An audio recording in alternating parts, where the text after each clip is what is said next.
किसी लीडर के मुंह से सुना गया एक फॉर्मूला है, गणित के बहुत सारे फॉर्मूले हमने सुने होंगे, और जरा इस फॉर्मूले को सुनते हैं, समझते हैं और देखते हैं लाइफ में इसका परिणाम क्या होता है। ठीक है, ये एक एक है क्या, ये है इवेंट। ये जो होता है यहाँ दो ऑप्शन लोग फॉलो करते हैं, इसको मैं बाद में बताता हूं। ये होता है आउटकम। दुनिया का हर व्यक्ति परेशान है कि उसके जीवन में क्या हो रहा है, क्यों हो रहा है, उसके बारे में वो ढूंढता है, सोचता है, कई प्रश्न करता है।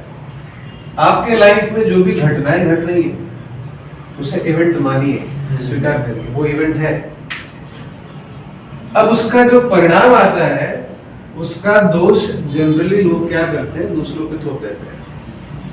मतलब मैं पढ़ नहीं पाया, पापा जिम्मेदार है, मम्मी जिम्मेदार है, परिवार जिम्मेदार है, टीचर जिम्मेदार है, अपनी गलती कभी कोई देखता नहीं। एक्चुअली पूरा जड़ जो है ना इस कन्वर्जन का, मतलब किसी भी परिणाम का जो परिणाम फल निकलता है ना, इस बीच वाले आर पर। आर क्या है? आर दो टाइप का होता है जीवन में। लोग दो प्रकार का आर दिखाते हैं। कुछ लोग रिएक्ट करते हैं और कुछ लोग रिस्पॉन्ड करते हैं। अब देखने में सरल सा है रिएक्ट और रिस्पॉन्ड। जरा इसको किसी एक दो स्टोरीज के माध्यम से समझते हैं कि दोनों क्या था। कि किसी भी व्यक्ति को जब उससे पूछो कि महाभारत का कारण कौन है, तो लोग बड़े आसानी से द्रौपदी को कहते हैं कि द्रौपदी ने हंस दिया दुर्योधन पर, इसलिए महाभारत हो गई। द्रौपदी ने बोल दिया दुर्योधन को कि तू अंधे का बेटा है, इसलिए महाभारत हो गई।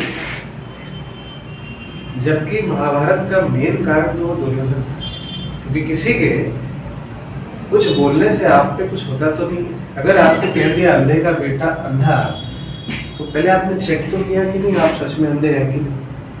अगर दुर्योधन इस बात को इग्नोर कर दिया होता कि जाने तो मैं प्रूफ करके दिखाऊंगा कि मैं अंधा नहीं हूं, तो महाभारत नहीं घटती। उसके एक रिएक्शन ने खुद को ही नहीं, उसके साथ साथ उसके 100 भाइयों की जान गई। उसने रिस्पॉन्ड नहीं किया लाइफ में, उसने रिएक्ट किया। आउटकम उसके पास था।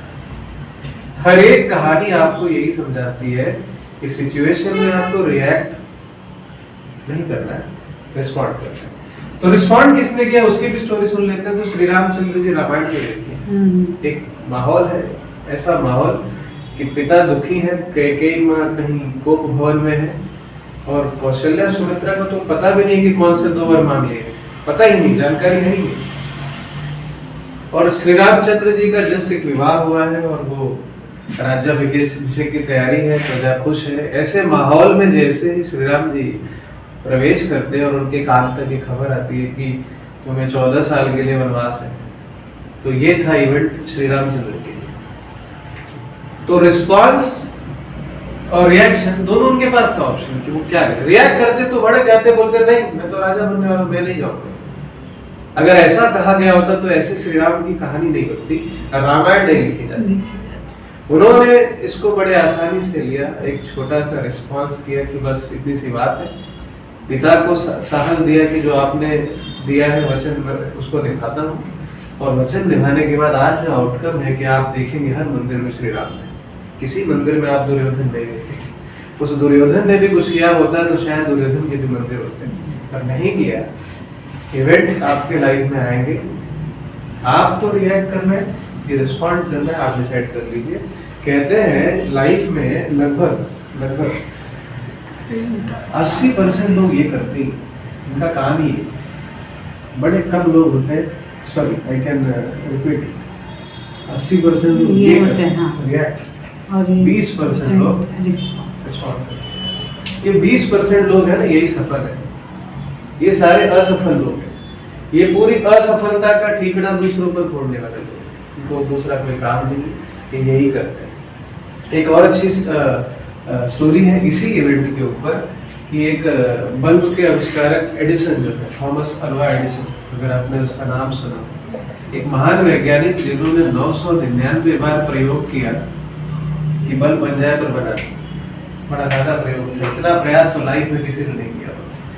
हम लोग 1 बार 2 बार प्रयास करते हैं और छोड़ देते हैं काम। उन्होंने 999 टाइम प्रयोग करके देखा था कि कहीं प्रकाश आ जाए बल्ब से, ऐसा प्रयोग था। एक घटना उनके लाइफ में घटी थी, जहां से मैंने सुना था उसी को अवगत हो रहा था। उस घटना में हुआ क्या कि उनकी प्रयोगशाला में आग लग गई। 4-5 जो प्रयोगशालाएं थी सब जल गई। उस जलती हुई आग में पड़ोसी जब घर पे बच्चों को जगाते हैं तो बच्चा उठ के डैडी को बोलता है, थॉमस अल्वा एडिसन को बोलता है कि पापा सब जल गया। रोता हुआ बच्चा, उसकी आंखों में आंसू, पिता रिस्पॉन्ड भी कर सकता है, रिएक्ट भी कर सकता है, दोनों कर सकता है। उन्होंने क्या किया वो हम डिस्कस करने जा रहे हैं। उन्होंने पहले क्या कहा कि जाओ अपनी माँ को बुला कर। उनकी पत्नी को जब बुलाया गया, बच्चों ने लाया, उनको दिखाया, तो पहले उन्होंने अपनी पत्नी को कहा कि देखो आग कैसी है, ऐसी जलती हुई आग का नजारा देखो, कभी दोबारा देखने नहीं मिलेगा। पत्नी भी हैरान हो गई कि ये कैसा स्टूपिड है, इतना बड़ा वैज्ञानिक होकर के ये ऐसी सारे प्रयोग इसके जल गए और ये रिएक्ट करने के बजाय रिस्पॉन्ड कर रहे हैं। उसको कहाँ मालूम था कि रिएक्शन और रिस्पॉन्ड में फायदा क्या होता है। उसने कहा कि ये जो जल गया ना वो सारे असफल प्रयोग थे, अच्छा बदल गया, कल से मैं फिर से प्रयास करूँ। तो ऐसा जो डेडिकेशन है आज के किसी संसार में खुद को सफल बनाने के लिए हमारे अंदर क्यों नहीं? अपने आप से पूछिए और जरा इस फॉर्मूले को बैठा लीजिए लाइफ। आपके पास जो भी इवेंट आए कृपया रिएक्ट करने की बजाय रिस्पॉन्ड करिए। यहाँ से यहाँ पहुँचने में खाली बुद्धि का जो फर्क है, आप जो भी करने वाले हैं अपने मस्तिष्क का इस्तेमाल करिए। आपके साथ कई चीज होगी, जीवन में बहुत कुछ होता है, प्लीज रिस्पॉन्ड करिए। दोस्तों, इस सूत्र को अपना लीजिए, वरना ऐसा ना हो जाए कि किसी दिन आप उठें और आपके पास इन चीज़ों को फॉलो करने का समय ही ना बचे। जो आपको करना है अभी करिए। Thank you.